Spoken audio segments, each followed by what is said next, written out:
يهد الله فلا مضل له ومن يضلله فلا هادي له ونشهد أن لا إله إلا الله وحده لا شريك له ونشهد أن سيدنا وسندنا وحبيبنا محمدا عبده ورسوله فقد قال الله تعالى في كلامه المجيد أعوذ بالله من الشيطان الرجيم بسم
আকাশ বাতাস মুখরিত করে আরশে আজমে পাঠিয়ে দিতে চাই, অন্তর থেকে সকলে করছি আলহামদুলিল্লাহ। আল্লাহু আকবার, হামদান কাসীরা তাইয়িবান মুবারাকান ফীহি। খুশি হলেন কে? সব সময় খুশি রাখবো তাকে, ঠিক আছে? সম্মানিত হাজির, আমরা আজকে আলোচনা করব কিয়ামতের আলামত সংক্রান্ত। আমি গত জুমায় বলে দিয়েছিলাম, এই পৃথিবীতে আল্লাহ পাক রব্বুল আলামিন যত সময় পর্যন্ত না এই আলামত পরিপূর্ণ না হবে তত সময় পৃথিবী ধ্বংস করবেন না। তো আল্লাহ তাআলা কিয়ামত সংগত হওয়ার পূর্ব লক্ষণ হিসাবে যে আলামতগুলো নিদর্শনগুলো দিয়েছেন, সেই নিদর্শন সমূহের মধ্যে দুইটা ভাগে ভাগ করা হয়েছে। একটা হলো আলামত সুগরা আর আরেকটি হলো আলামতে কবীরা। ছোট ছোট আলামত আর বড় বড় আলামত। বিশ্বনবী সাল্লাল্লাহু আলাইহি ওয়াসাল্লামের হাদিস হযরত হুযায়ফা রাদিয়াল্লাহু আনহু বলেন যে যারা কিয়ামতের আলামত সংক্রান্ত কোন জ্ঞান নাই, যাদের কিয়ামত সংক্রান্ত যে আলামতগুলো হবে এই আলামত এর জ্ঞান যাদের নাই, তারা ওই মহাপ্রলয়ের মধ্যে আযাবের মধ্যে অন্তর্ভুক্ত হয়ে যাবে। এই জন্য প্রত্যেকটা মুমিন মুসলমানের কিয়ামতের আলামত সম্পর্কে ধারণা রাখা জরুরি। কারণ যখন ওই পরিস্থিতি তৈরি হবে তখন কিন্তু ঈমান থাকবে কি থাকবে না, ঈমান বাঁচবে কি বাঁচবে না, এটার একটা পরীক্ষা চলে। তো যদি আগে থেকে ধারণা থাকে তাহলে আপনার আমার ঈমানকে ইবলিস হরণ করতে পারবে না। এই জন্য আমাদের এই বিষয়ে জ্ঞান রাখা দরকার। তো আলামতের যে কাবিরা বড় বড় আলামতগুলো এখনো সংগঠিত হয়নি, পরিপূর্ণ দলিল সাপেক্ষে এখনো হয়নি, তবে হবে। যখন ছোট আলামতগুলো পরিপূর্ণ হয়ে যাবে তখন বড় আলামত এসে যাবে। তো যতটুকু সারা বিশ্বের ইসলামিক স্কলার যারা আছেন, যারা গবেষক আছেন, তাদের মতে ছোট ছোট আলামতগুলো ইতিমধ্যে ঘটে গিয়েছে। ইতিমধ্যে আলামতগুলো আমাদের মাঝে বিরাজমান। এখন আমি আপনি জানি আর না জানি, তবে একটু একটু করে যদি বলি আর শোনার চেষ্টা করি, আমাদের ধারণা চলে আসবে আসলে আমরা সেই কিয়ামতের খুব সন্নিকটে অবস্থান করতেছি। এটা আমাদের ধারণা চলে আসবে। তো অ্যানালাইজ করতে গিয়ে আমি কয়েকটি হাদিস গ্রন্থ লিখেছি এই আলামত লক্ষণের সংক্রান্ত, তথা স্কলারদের আলোচনা, ওরা ইউটিউব বিভিন্ন, এখন তো ইসলামকে জানা সহজ হয়ে গেছে, তাই না? এই যে আমি আলোচনা করবো, আমার আলোচনা ঠিক আছে কিনা এটাও আপনার প্রমাণ করতে হবে। শুধু আমার আলোচনা দেখে না, অন্যান্য স্কলারদেরও এই বিষয়ে আলোচনা আছে এবং আলোচনা করবে কেমন পর্যন্ত। এ কারণে প্রায় 150 মতন ছোট ছোট আলামত আছে, যে আলামত গুলো ইতিমধ্যে হয়ে গেছে। কেউ কেউ যদিও সংশয় প্রকাশ করে যে কিছু কিছু বাকি আছে, বেশিরভাগ ঘুরে গেছে।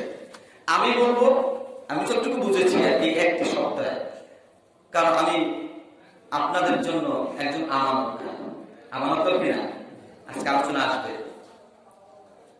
আমি যদি সেটা রক্ষা না করতে পারি তাহলে আমার এই চেয়ার আমার জন্য জায়েজ নাই। আমাকে বৈষয়িক বিষয় ভিত্তিক অ্যানালাইস ভিত্তিক আলোচনা করতে হবে। এখন আন্দাজে আলোচনা পাবলিক শুনতে চায় না, ঠিক কিনা? তো এই জন্য আসুন আমরা সেই অসংখ্য ছোট ছোট আলামতের ভিতর দিয়ে কিছু আলামত নিয়ে আমরা আলোচনা করবো ইনশাআল্লাহ। আল্লাহ পাক রব্বুল আলামিন কিয়ামত সংগঠিত হওয়ার প্রাথমিক পর্যায়ে প্রথম আলামত, 1 নম্বর আলামত, এই ব্যাপারে কোনো সন্দেহ নেই, সকল স্কলারদের বক্তব্য একটাই। 1 নম্বর আলামত হচ্ছে বিশ্বনবী মুহাম্মদ রাসূলুল্লাহ সাল্লাল্লাহু আলাইহি ওয়াসাল্লামের আগমন। বলেন সুবহানাল্লাহ। তার মানে জাতিকে আল্লাহ তাআলা ঠিক করার জন্য সেই কিয়ামত ঘটাবার আগেই তার আখির জামানার নবী, তার প্রিয় দোস্তকে, আমার নবী, আমার নেতা, আপনার নেতা বিশ্ব নবীকে এই দুনিয়ায় পাঠিয়েছিলেন। এটাই হলো প্রথম আলামত।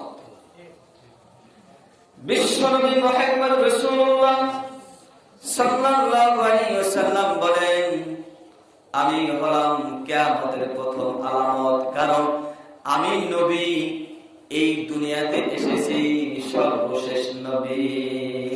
লা নবিয়্যা বা'দি ওয়ালা রাসূলা, আমার পরে আর কোন নবী রাসূল আসবে না। লাউ কানা নাবিয়্যান মিন বা'দি, যদি আমার পরে কোন নবী আসতো, লাকানা উমর। আল্লাহু আকবার। যদি আমার পরে কোন নবী আসতো তাহলে সেই নবী হতে কে? হযরত উমর রাদিয়াল্লাহু আনহু। তার মধ্যে সেই বৈশিষ্ট্যগুলো দেখা গিয়েছে, বিশ্বনবী বলেছেন। বিশ্বনবী গোটা মানব জাতিকে কিয়ামতের ভয়াবহতা বাস্তবে অনুধাবন করার জন্য এই দুনিয়ায় এসেছেন প্রথম আলামত হিসেবে। আপনার আমার জন্য বিশ্বনবী এসেছেন। এই জন্য আল্লাহ তাআলা বলেন, ওয়া মা আরসালনাকা ইল্লা রাহমাতান লিল আলামিন। বলেন সুবহানাল্লাহ। নবী আমার এসেছিলেন এই জন্য গোটা জাতির জন্য রহমত হিসাবে, যে কিয়ামত ঘটবে সুনিশ্চিত, আমি তার প্রথম সিগনাল, তোমরা সাবধান হয়ে যাও। আমি তোমাদের জন্য আলোর দিশারি হিসেবে এসেছি, পথ দেখিয়ে দেওয়ার জন্য। আমার সকল কর্মকাণ্ড, সকল আদর্শ কার্যকলাপ তোমার হৃদয়ে স্থান দিতে হবে, ঠিক কিনা? রাসূলের আনুগত্য, তার ভালোবাসা হৃদয়ের মাঝে স্থান দিতে হবে। বলেছেন কে? রাসূল আমার ভালোবাসা, রাসূল আমার ভালোবাসা, রাসূল আমার প্রেম বিরহের আলোচনা, রাসূল আমার কাজে কর্মে বলেন আমিন। আমার ভাইরা, বিশ্ব নবী হলেন প্রথম আলামত। এরপরে যে সকল আলামত রয়েছে, আমার নবী সাল্লাল্লাহু আলাইহি ওয়াসাল্লাম বলেন, কিয়ামত সংঘটিত হওয়ার আগে এই পৃথিবীর জমিনে ফিতনা ফাসাদ অধিক হারে বেড়ে যাবে। ফিতনা ফাসাদ বেড়ে গেছে কিনা? সামাজিক ফিতনা ফাসাদ, পারিবারিক ফিতনা ফাসাদ, অর্থনৈতিক ফিতনা ফাসাদ, রাষ্ট্রীয় ফিতনা ফাসাদ, আন্তর্জাতিক ফিতনা ফাসাদ। এমন কোন সেকশন নাই, এমন কোন জায়গা নাই যেখানে ফিতনা জড়িত হয় নাই, ফিতনা তৈরি হয় না। বলেন ঠিক কিনা? যেদিকে যাবেন সেখানে ফিতনা, সেখানে সমস্যা।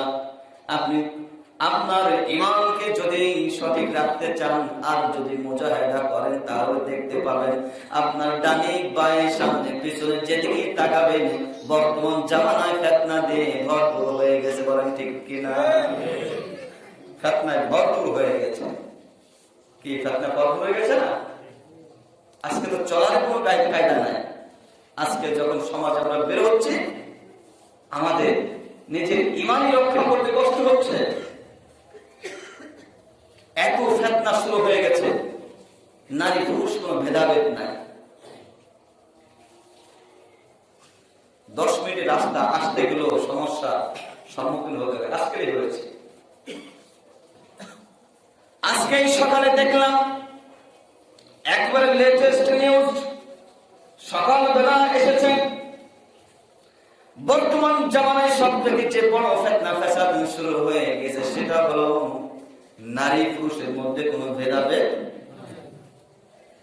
নারী হতে চায় পুরুষ, পুরুষ হতে চায় নারী।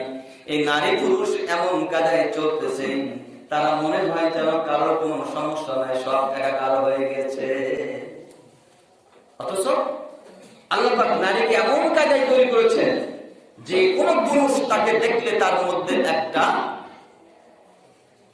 চমকানো দিবে, দিবে কিনা? তার স্পটে একটা খোঁজা লাগবে কি লাগবে? যদি মনে করেন লাগবে না, তাহলে আমি বলবো খোঁজা, মাইন্ড করে ওকে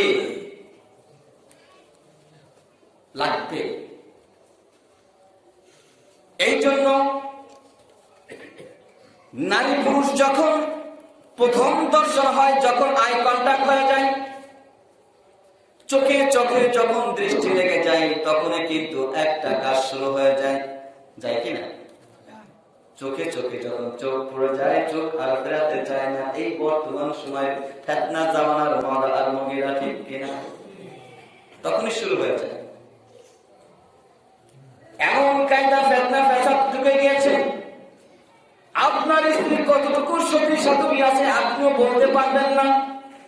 আপনার কন্যা কোন অবস্থায় আছে আপনিও হয়তো অনেকেই ভালো করে জানেন না।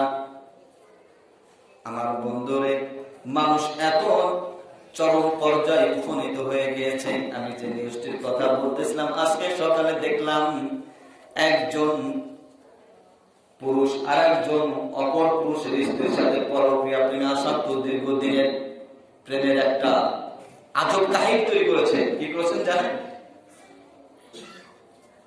সে তার পরক্রিয়া প্রেম বাস্তবায়ন করার লক্ষ্যে দুনিয়ার মানব মন্ডলীর মানুষ না জানতে পারে কি করেছে, এই পুরুষটার বাড়ি থেকে ওই মহিলার বাড়ি পর্যন্ত যতটুকু ফাঁক আছে জায়গাটা, এই জায়গা ভিতরে সে জাকাতুলের জন্য মাটির নিচে যে সুড়ঙ্গ তৈরি করেছে, মানে তার বাড়ি থেকে সুড়ঙ্গ তৈরি করছে এবং তার ঘরের মধ্যে ইট উঠাইছে এবং তার ঘরের ভিতরে সোফা আছে, সেই সোফার তলে তার মুখ তৈরি করছে।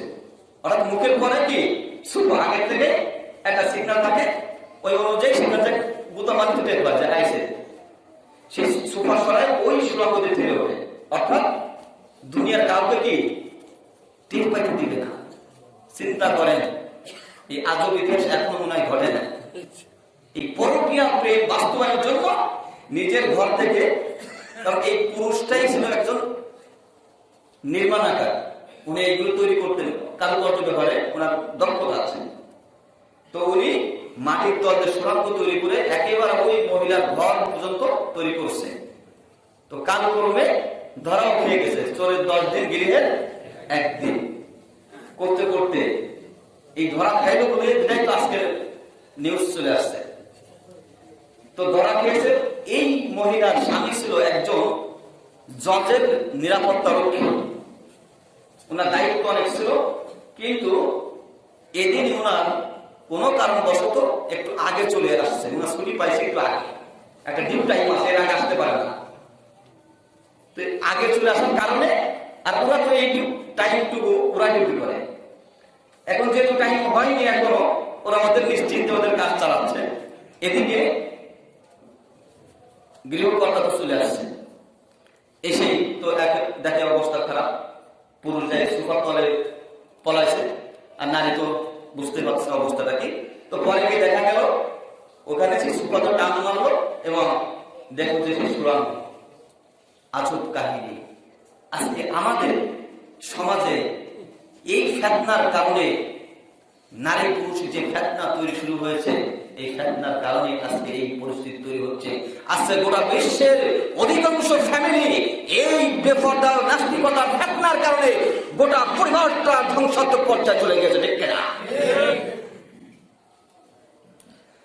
আমার ভাইরা, এই জন্য বিশ্বনবী মুহাম্মদ রাসূলুল্লাহ সাল্লাল্লাহু আলাইহি ওয়াসাল্লাম ফিতনা থেকে বাঁচার জন্য দোয়া করতেন। আমার নবী বলতেন, আল্লাহুম্মা ইন্না নাউযু বিকা মিনাল ফিতানি মা যাহরা মিনহা ওয়া মা বাতান। হে রব্বুল আলামিন, এই জমিনে যত ফিতনা ফাসাদ আছে, সকল ফিতনা ফাসাদ থেকে আপনার কাছে সাহায্য চাই। প্রকাশিত অপ্রকাশিত যত ফিতনা আছে চাইতে হবে কার কাছে?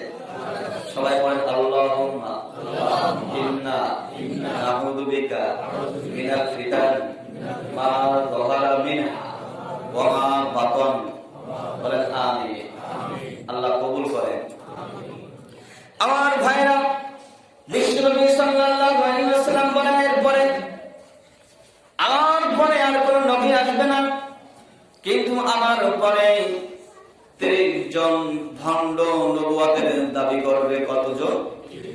30 জন ভণ্ড নবী বের হবে, তারা নিজেকে নবীর দাবি করবে, নবুয়তের দাবি করবে। বিশ্বনবী সাল্লাল্লাহু আলাইহি ওয়াসাল্লামের জামানায় একজন ভণ্ড নবী বাইর হয়েছিল, যে নিজেকে নবীর দাবি করেছিল। একটি পর্যায়ে গিয়ে নবীর কাছে এসে বলে, এ আব্দুল্লাহ ইবনে মুহাম্মদ, আসলে ভাগাভাগি করে। নবুয়ত ভাগাভাগি হয় না, নবুয়ত ইলেকশন হয়, সিলেকশনে হয়, সিলেকশন হয়, কিন্তু কার সিলেকশনে? আল্লাহর সিলেকশন হয়। হে আব্দুল্লাহ ইবনে মুহাম্মদ, আসো একটু ভাগাভাগি করে নি। হ্যাঁ, নিষ্পন নিষ্পন, তুমি অর্ধেক আমি অর্ধেক, আসো। বাটপারি জায়গা পাও না, ভাগাভাগি করতে এসেছ। তুমি শুধু মুসাইলামা না, মুসাইলামা কাজ্জা, মিথ্যাবাদী মুসাইলামা। বলেন ঠিক কিনা? এসে নবুয়তের দাবি করবে,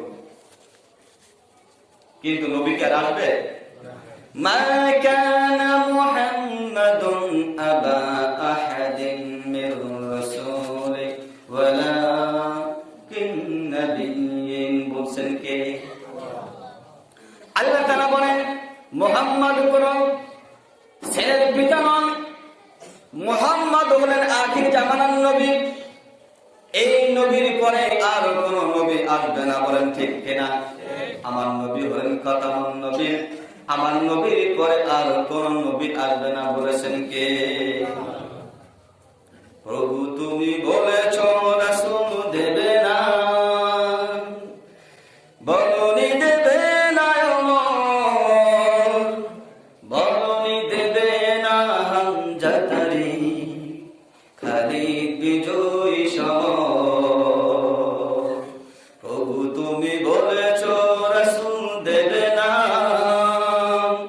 বলনি দেবে না, বলনি দেবে না হামজাতারি খালিদ বিজয়ী সমর। প্রভু তুমি বলেছ রাসূল দেবে না, ঠিক কিনা? রাসূল দিবেন না আল্লাহ, কিন্তু আবার দরকার ওমরের, আমির হামজার মতো লোকের দরকার, তারেকের মতো লোকের দরকার, খালেদের মতো লোকের দরকার। ওই লোক যেদিন আসবে সেই দিন বাতিলের গুচ্ছরা পরতে ফজ খুঁজে পাবে না। নবী আসবে না, কিন্তু নবীর উত্তরসূরিরা আসবে কি আসবে না? আজকে যারা এইরকম ভণ্ডামি করতেছে সমাজে, ভণ্ড নবীর দাবিদার এই সমাজও আছে কি নাই?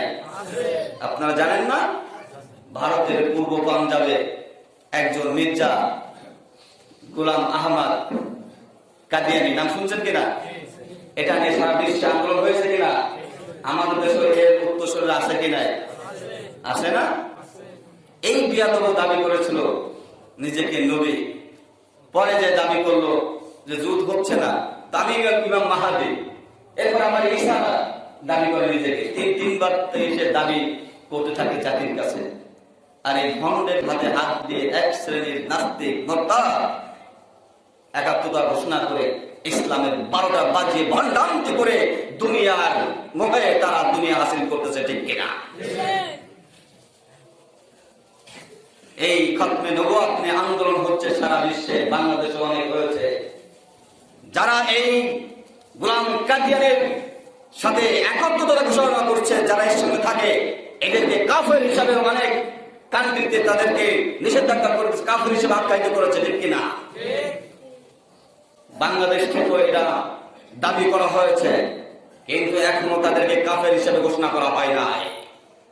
সরকারকে বুঝতে হবে এরা ইসলামের শত্রু, এরা নবীর শত্রু, গোটা জাতির শত্রু। এদেরকে অনতিবিলম্বে তাদেরকে কাফের হিসেবে ঘোষণা দিতে হবে, ঠিক কিনা?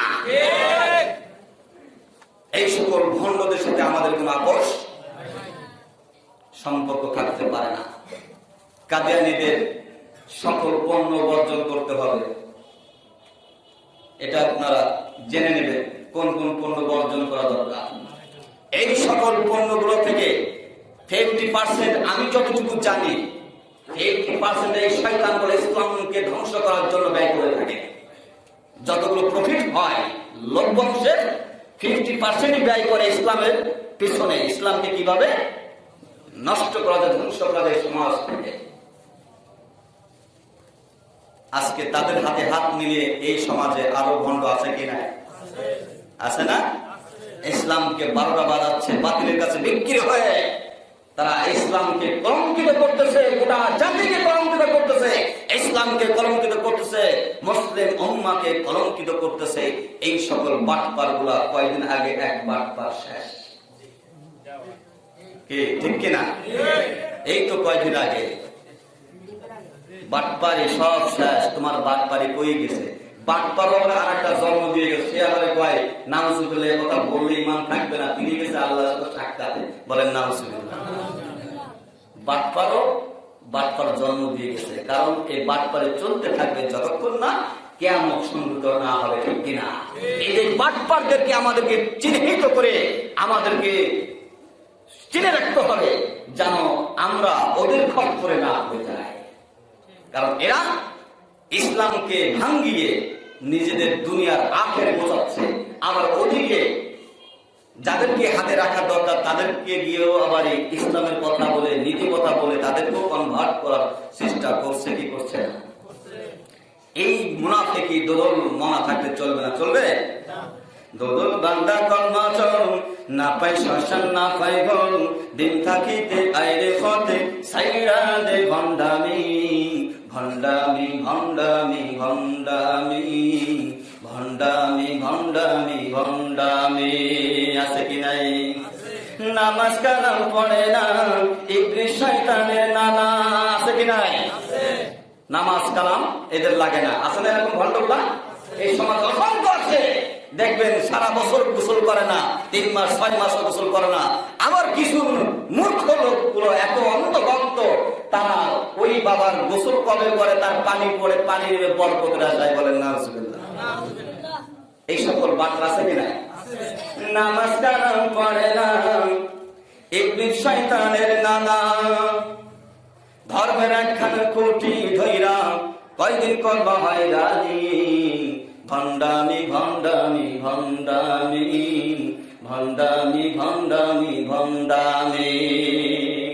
আমার বন্ধুরা, বিশ্বনবী সাল্লাল্লাহু আলাইহি ওয়াসাল্লাম বলেন, এই সমাজে ভণ্ড বেড়ে যাবে, ভণ্ডাম দিতে ভরে যাবে। ও মুসলিম উম্মাহ, আমি নবীর উম্মত যারা, তোমরা শুনে রাখো, যতদিন থাকবে কোরআন সুন্নাহ ফলো করবে, সচেতন হতে হবে, জ্ঞান রাখতে হবে। জ্ঞানের নিরিখে এই ভণ্ডগুলোকে চিনে চিনে তোমাদের ঈমান হেফাজত করতে হবে, তোমাদের সচেতনতার সাথে তোমাদের জীবন যাপন করতে হবে, বলেন ঠিক কিনা? বিশ্বনবী সাল্লাল্লাহু আলাইহি ওয়াসাল্লাম বলেন, কিয়ামত আসার আগে মানুষের মধ্যে শুধু দাঙ্গা হাঙ্গামা বেড়ে যাবে, যুদ্ধ বেঁচে যাবে, হত্যা বেড়ে যাবে। যাবে কিনা? এখন বেড়েছে কিনা? হত্যা হচ্ছে কিনা? দাঙ্গা হাঙ্গামা হচ্ছে কিনা? মুসলমানদের মধ্যে মুসলমানদের যুদ্ধ হচ্ছে কিনা? বিশ্বনবী সাল্লাল্লাহু আলাইহি ওয়াসাল্লাম বলেন, ততদিন পর্যন্ত কিয়ামত সংঘটিত হবে না যতদিন পর্যন্ত কোন মুসলমান আর এক মুসলমানের বিরুদ্ধে অবস্থান না নেবে, আর এক মুসলমানের বিরুদ্ধে অবস্থান নিয়ে যুদ্ধ না করবে, লড়াই না করবে, ততদিন পর্যন্ত কিয়ামত সংঘটিত হবে না। বর্তমান সময় এমন অনেক মুসলিম কান্ট্রি আছে অন্য মুসলিম কান্ট্রির বিরুদ্ধে লেগে গেছে, বলেন ঠিক কিনা? শুধু তাই নয়, যারা ইকামতে দিন চায়, যেখানে হক আছে এবং সেখানে অবশ্যই বাতিল রয়েছে, সেখানেও দেখবেন এক গোষ্ঠী টুপিধারী হুজুর, এক গোষ্ঠী বড় বড় আল্লামা দেখবেন, যারা একেবারে মডেল হয়ে গেছে, ইউটিউবের মাধ্যমে বড় বড় লেকচার হয়ে গেছে, দেখবেন এরাও এই সমাজের মধ্যে মুসলমানদের ঐক্যের মধ্যে ফাটল ধরায় কি ধরায় না? ধরায় কিনা? এইগুলো টাটকা শয়তান গুলোকে চিনে রাখতে হবে, ঠিক কিনা? মুসলমান আবেগে চলা যাবে না, ইসলাম কখনো অন্ধ আনুগত্য করা স্বীকার করে না, ঠিক কিনা? ইসলাম জেনে বুঝে করতে হবে, আন্দাজ ইসলাম মানলে চলবে না। আপনার হুজুর কি বললো, সূরালো কণ্ঠে বয়ান দিল, আর আপনি পাগল হয়ে যাবেন, তাও তো হবে না, হতে পারে না। আপনাকে বুঝতে হবে, জানতে হবে, সে বলছে যেটা সেটা ঠিক না বেঠিক। হাজার হাজার লক্ষ লক্ষ মানুষ পাগল হয়ে যায়, বাটপার সব ধরা খেয়ে যাচ্ছে আস্তে আস্তে, ঠিক কিনা? কেউ যখন কাউকে মিথ্যা অপবাদ দিবে, মৃত্যুর আগে জাতির সামনে তাকে ওই অপবাদ না দেওয়া হয়, তাকে মরণ দিবে না। ওরে বাটপার, গোটা বিশ্বের কাছে বাটপার প্রমাণিত হয়ে গেছে তুমি, বেয়াদব, ঠিক কিনা? বুঝতে পেরেছেন? নামি বা নাই নিলাম। আমার বন্ধুরা, দাঙ্গামা হাঙ্গামা বেড়ে যাবে, এমন কায়দা বেড়ে যাবে যে নিহত হবে, যাকে হত্যা করা হবে, সে নিজ মরণের আগে জেনে যেতে পারবে না আমার কি অপরাধ ছিল। আবার যে মারবে সেও জানতে পারবে না কোন কারণে আমি বেচারাকে শুট করতেছি, ঠিক কিনা? ওরা ফায়ারের নামে, গুমের নামে বিভিন্ন ভাবে মানুষকে গুম করে হত্যা করা হচ্ছে, বলেন কথা ঠিক কিনা? যে নিহত হলো সে জানে না তার কি অপরাধ ছিল, আর যে ফায়ার করলো সেও নিজেও জানে না আমি কোন কারণে করলাম। প্রশ্ন করলে উপরের অর্ডার কি? আমি আমার ভাইকে, আপন খারাপ ভাই, বানানো কথা বলতেছি না, এখন বঙ্গবন্ধু যমুনার ক্যাম্পে আছে, আগামী বছর রিটায়ার হবে। আমি তাকে প্রশ্ন করে জানতে পারলাম, আমি তাকে জিজ্ঞেস করছিলাম ওই কথা। তো যাই হোক, আল্লাহ তাআলা পরীক্ষা নিয়েছে, তাকে বড় ধরনের একটা সমস্যা করছিল। পরে বললাম যে ভাই এটা হলো কেন, আপনাকে খুব ভালো জানি, আমার জীবনে কিছু অপরাধ আছে, আমি অনুভব করি উপরের অর্ডারে কত মানুষকে যে বুক দিয়ে শেষ করেছি, নিরীহ মানুষ এখনই একটা নাই। আমি বললাম আল্লাহর কাছে মাপ চান, কিছু করার না, আপনি তো বাধ্য ছিলেন। কিছু মানুষ কলঙ্কিত করে, তাই বলে যারা এই ক্ষমতার নেতৃত্ব তাদেরও দোষ না, কিছু ছেলেবেলারই সমস্যা হয়, ঠিক কিনা? জননেত্রী শেখ হাসিনা খুব পরহেজগার মানুষ, নামাজি মানুষ, কোরআন তেলাওয়াত করে, ঠিক কিনা? কিন্তু তার আশেপাশে যেগুলো বেয়াদব গুলো আছে এইগুলোই ঝামেলা করতেছে, ঠিক কিনা? এইগুলোকে চিনে রাখতে হবে। আমরা চাই শান্তি, মানবতার স্বাধীনতা। যে স্বাধীনতার জন্য 71 সালে আমাদের পূর্বপুরুষের স্বাধীনতা অর্জন করেছে, তখন তো জন্মই পাই নাই। যতটুকু ইতিহাসের পাতা থেকে জেনেছি, বুঝেছি, বঙ্গবন্ধু শেখ মুজিবুর রহমান দেশের জন্য একটা নিয়ামত ছিলেন, ঠিক কিনা? আমার ভাইয়ের জন্য বিশ্বনবী সাল্লাল্লাহু আলাইহি ওয়াসাল্লাম বলেন, এইভাবে হত্যার হাজানি বেড়ে যাবে। কিয়ামত সংঘটিত হওয়ার আগে এখন প্রশ্ন রাখতে চাই আপনাদের মাঝে, এটা এখন কম আছে না বেশি আছে? বাস্তবে আছে কি নাই? তাহলে কিয়ামত খুব বেশি দূরে নাই। বিশ্বনবী সাল্লাল্লাহু আলাইহি ওয়াসাল্লাম বলেন, এরপরে আমানত কিয়ামত উঠে যাবে। যার কাছে আমানত থাকবে সে খেয়ানত করবে। এখন আমানতের খেয়ানত কি বুঝি আমরা? সম্পদ রাখলাম আপনার কাছে, টাকা রাখলাম আপনার কাছে, আপনি ওইটা যদি রিটার্ন ব্যাক না দেন, ওইটাই হয় খেয়ানত সাধারণ দৃষ্টিকোণ থেকে। আমার ভাইরা, আমানতের খেয়ানত শুধু টাকা রাখলে, টাকা ফেরত না দিলে খেয়ানত শুধু হয় না। প্রত্যেকটা মানুষ, আমরা এখানে যারা আছি প্রত্যেকে কিন্তু কোনো না কোনো জায়গায় এক একজন দায়িত্বশীল, ঠিক কিনা? আপনি আমি যেখানে দায়িত্বশীল, আপনি একজন পরিবারের দায়িত্বশীল, আপনি একজন ওয়ার্ডের দায়িত্বশীল, আপনি একজন ইউসি চেয়ারম্যান, আপনি একজন এই আসনের এমপি, আপনি একজন এই দেশের দেশনেত্রী। আপনাকে আপনার অধীনস্থ যারা আছে তাদের স্বাধীনতা সুনিশ্চিত করতে হবে, তাদের হক আপনাকে আদায় করতে হবে, ঠিক কিনা? আপনাকে 18 কোটি মানুষের নিরাপত্তা দিতে হবে, বলেন ঠিক কিনা? আমার ভাইরা, আজকে যদি আমাদের খেয়ানত হচ্ছে কি হচ্ছে না, এই যে চেয়ারে বসে আছি, এটাও আমাকে আপনারা সবাই মিলে আমানত দিয়েছেন। আপনাকে খতিব হিসাবে নির্বাচিত করেছি, খতিব হিসাবে থাকবেন। খতিব এই জন্য রেখেছি আপনাকে, যতদিন থাকবেন ততদিন কোরআন হাদিস দিয়ে আল্লাহ রাসূল যে কথাগুলো আমাদের জীবনের বাস্তব জীবনের জন্য যা বলেছেন, ওইগুলো আপনি ধারাবাহিকভাবে যখন যেটা লাগে সেটা আপনি আমাদের সামনে উপস্থাপন করবেন, বলেন ঠিক কিনা? কিন্তু আমানত খেয়ানত হয় কিনা? কথা বলি আমরা, কারণ কথা বললে তো কালকে হুজুর আপনার আসার দরকার নেই। আজকে সকালে বলতেছিল আমাকে, আমি বললাম একটা যে কোনো কারণে, আপনি গেলেন না যে আমার ওটা এটা গুরুত্ব বেশি, এখানে আল্লাহর গোলামি করতেছে, আর ওটা তোমার দুনিয়ার কাজ। কথা বাদ দেখলে কি হতো? এটা তো দূরের কথা। আমাকে যদি বলে যে বাইতুল আমির মসজিদে হুজুর যদি সভাপতি সাহেব বলে যে হুজুর আপনাকে এখন আসতে হবে, চাকরি থাকবে না, আমি চাকরি নট করে দেবো, আমার এই কাজ করতে হবে মাওলার খুশির জন্য, ঠিক কিনা? কারণ এই চাকরি আমার মুখ্য উদ্দেশ্য নয়। উদ্দেশ্য কে? আমার এখান থেকে চাকরি চলে যাবে সকালে, কালকে দিন আল্লাহ এর চাইতে বড় চেয়ার দিতে পারে কি পারে না? এখনো কখনো ডিমোশন পাইনি আমার লাইফে, এখনো ইনশাআল্লাহ। আমার বন্ধুরা, আমাদের খেয়ানত বেড়ে যাবে। এমনি করে যে স্তরে আছি আমরা প্রত্যেকটা জায়গার দায়িত্বশীল। আপনাকে আমাকে আপনার দায়িত্বের ব্যাপারে খেয়াল রাখতে হবে, আপনার পরিবার যেন খেয়ানত না হয় খেয়াল রাখতে হবে। আমার বন্ধুরা, বিশ্বনবী সাল্লাল্লাহু আলাইহি ওয়াসাল্লাম বলেন, এরপরে কিয়ামতের আগে মানুষের মধ্যে আল-হাকুমুত তাকাসুর হাত্তা যুরতুমুল মাকাবির, প্রাচুর্যের প্রতিযোগিতা শুরু হয়ে যাবে। একজন আরেকজনের সঙ্গে প্রতিযোগিতা করবে, ওর 2টা গাড়ি আমার 4টা বানাইতে হবে, ওর 2টা বিল্ডিং আছে আমার 4টা বানাইতে হবে, ওর হেলিকপ্টার একটা আমার 3টা বানাইতে হবে, ওর টাওয়ার আছে 20টা আমার প্রতিযোগিতা আছে কি নাই? শুধু তাই না, বিশ্বনবী সাল্লাল্লাহু আলাইহি ওয়াসাল্লাম বলবেন কিয়ামত সংঘটিত হওয়ার মুহূর্তে শুধু এটা তো দূরের কথা, বাইতুল হারামের আরব আমিরাতের যে সকল বড় বড় পাহাড়, মক্কাতুল মুকাররমার পাশে যে বড় পাহাড় আছে, ওই পাহাড় ছাড়িয়ে যাবে যখন প্রাসাদগুলা, তখন জেনে নেবে কিয়ামত আর বেশি দূরে নয়। হাজী সাহেব দেখেন আসেন না 120 তলা জমজম টাওয়ার, ঠিক কিনা? পাহাড়কে ছাড়িয়ে গেছে কিনা? এটাও প্রমাণিত হয়ে গেছে।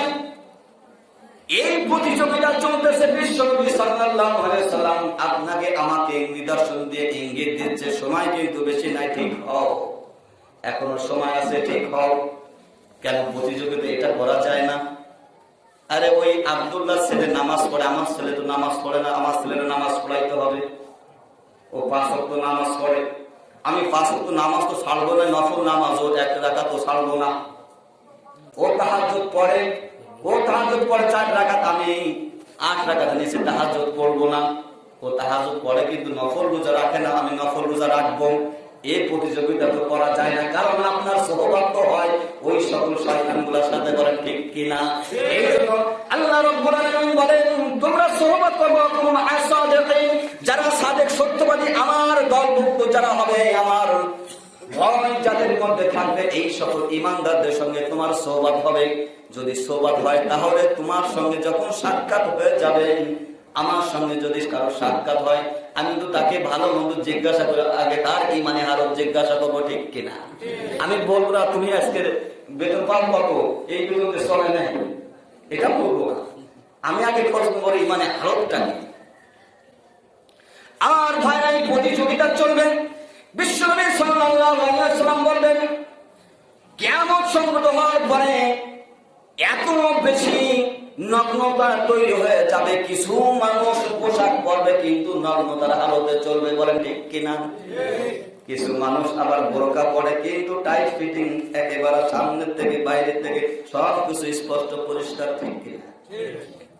আছে না? বোরকা পরে একেবারে টাইট ফিটিং, এমন কায়দায় পরে আরো সৌন্দর্য বিকশিত হয়, সব কালোতে ঢেকে দেয়, চার মুখখানা একদম ফকফকা, আই কন্টাক্ট খবর, ঠিক কিনা? বাস্তবতা যেটা, নগ্নতা এমন কায়দায় বের হয়ে গেছে, আমার থেকে আপনারা ভালো করে জানেন।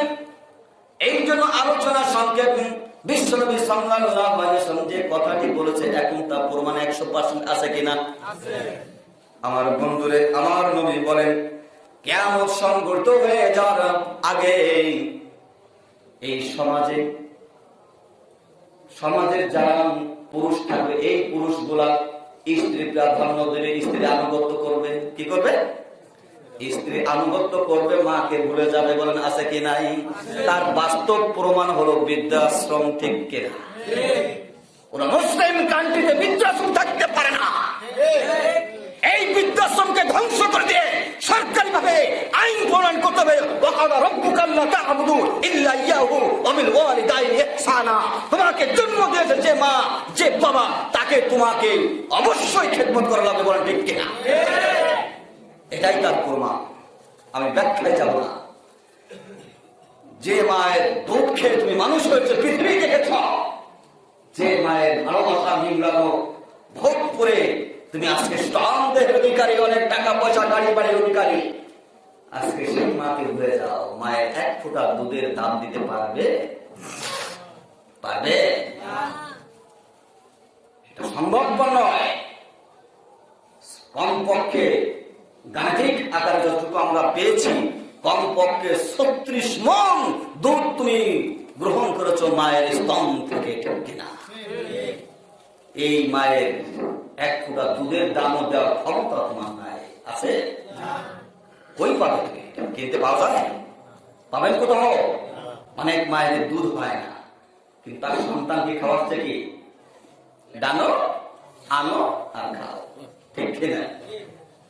দুধ পাওয়া যাচ্ছে।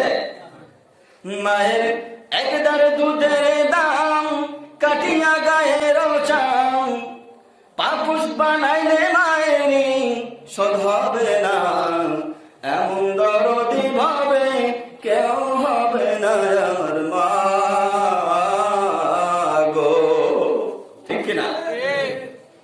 মাকে তুচ্ছ করবে আর বউকে প্রার্থনা করবে, বউ আনুগত্য করবে, ব্যাখ্যা যাবে না।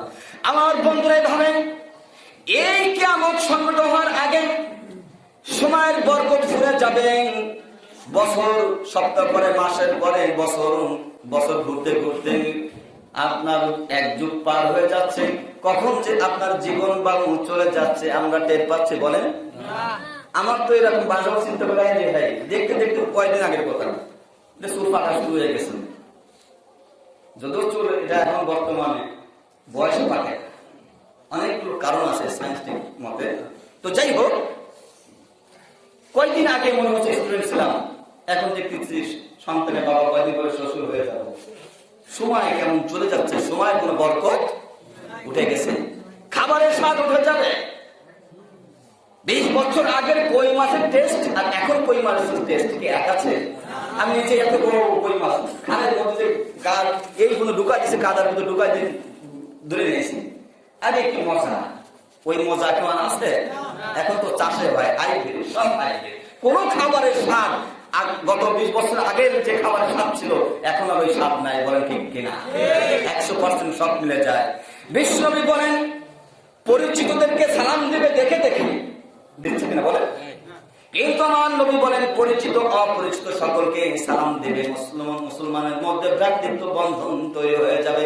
কিন্তু কিয়ামতের খুব কাছাকাছি এসে পৌঁছে গেছে, তাই দেখে দেখে সব চেয়ারম্যান মেম্বার বড় দেখে দেখে দেখে, আর উজুকে দেখলো কি, বা অন্য কোন অসুস্থ মুরব্বী দেখলো সালাম দেয় না। এটা বলেছেন কে? বিশ্বনবী সাল্লাল্লাহু আলাইহি ওয়াসাল্লাম। শুধু তাই নয়, খুতবা হবে লম্বা, এই যে বক্তব্য দিচ্ছি খুব লম্বা। নামাজ যত তাড়াতাড়ি পড়া যায়, ঠিক কিনা? যত সভাপতি তো পাগল বানা ফেলে অনেকে, উনি মাঝে মাঝে আমাকে বলে, হুজুর কি করবো, আমাকে শুনতে থাকেন, কি করবে, যেভাবে পারেন শান্ত রাখেন, আমি আমার কাজে চলবো না। তবু চেষ্টা করি আপনাদের মন রাখার জন্য, কিন্তু খুতবা খুব শুনি লম্বা করে, নামাজ পড়ি খুব খাটো করে, কি হচ্ছে কিনা? অথচ বিশ্বনবী সাল্লাল্লাহু আলাইহি ওয়াসাল্লাম নামাজ পড়তে পড়তে পা ফুলে যেত।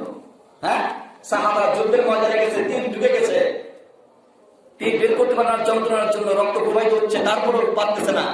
বিষ্ণু বলেন, নামাজ দাঁড়ান, তারপরে অ্যাটাক করো। নামাজ দাঁড়াইছে, টান মেরে বের করে ফেলেছে, সে মোটেও টের পায় নাই। নামাজের জিজ্ঞেস করে, ইয়া রাসূলুল্লাহ, আমার তীর গেল কই, রক্ত প্রবাহিত কাহিনীটা কি? কয়, আগে রে, আমি তোমাকে তো জানি, তুমি যখন নামাজ থাকো তোমার দেহটা মনটা আল্লাহর সঙ্গে দেওয়ানা হয়ে যায়, তুমি তো পৃথিবীর খবর জানো না। আমি নবী নির্দেশ দিয়েছিলাম, আমি যখন নামাজ দাঁড়াবে তখন তার চিত্ত টান মেরে করে নামাজ করতে হবে। ওইরকম পারি আর না পারি, তাদেরকে তো আমাদের প্রেরণায় আনতে পারি, ঠিক কিনা? একটু চেষ্টা করতে পারি, যতটুকু পারি আস্তে আস্তে খুশি খুশির সাথে সুন্দরভাবে নামাজ পড়বে ইনশাআল্লাহ। আর অরিস বন্টনে বেইনসাফি হবে। মায়ের ছেলে সম্পদ, ছোট ছেলে সম্পদ নষ্ট করে বড় সন্তানকে দেয়, কেউ বড় ভাগ নষ্ট করে ছোটকে দেয়। মেয়েকে তো অনেকেই দেয়, তোকে তো শ্বশুরবাড়ি পাঠিয়ে দিলাম, তোর ভাইরা আপনাকে অথরিটি কে দিয়েছে? এমনি ভাবে অসংখ্য বাস্তবতার নিরিখে যতটুকু দেখতে পাই, কিয়ামতের ছোট আলামত একটু বাকি নাই, বড় আলামত গুলো খুব তাড়াতাড়ি চলে আসবে। কারণ বড় আলামত তখনই আসবে, বিশ্বনবী সাল্লাল্লাহু আলাইহি ওয়াসাল্লাম এই হাদিসটি আবার রিপ্লাই করতেছি, যখন আমার ডাইরেক্ট আমার মাতৃভূমি মক্কা নগরকেও যখন প্রেসারগুলো আমার এই পাহাড় থেকে ছাড়িয়ে যাবে, তখন আর কিয়ামত আসতে বেশি দেরি নয়। ও আমার উম্মতরা, তোমরা এখনো হও হুঁশিয়ার, এখনো রেডি হও। দুর্নীতি, চগলখড়ি, শয়তানি, বজ্জাতি, যত রকম অপচার আছে সব ছেড়ে দাও, আল্লাহর দিকে ধাবিত হও ইনশাআল্লাহ। আল্লাহ রাব্বুল আলামিন আমাদেরকে বুঝার তৌফিক দান করেন, বলেন আমিন। আমরা চাই আল্লাহর গোলাম হতে, বিশ্বনবীর উম্মত হতে। আমরা চাই এই ক্ষণস্থায়ী জীবনে শুধু আনন্দ করব, আমরা এই করব, শান্তি করবো, তা নয়। চিরস্থায়ী জীবনের জন্য শান্তি করতে রাজি আসতে ইনশাআল্লাহ। আল্লাহ পাক রব্বুল আলামিন আমাদের সকলকে যেন তার গোলাম হিসেবে কবুল করেন, বলেন আমিন।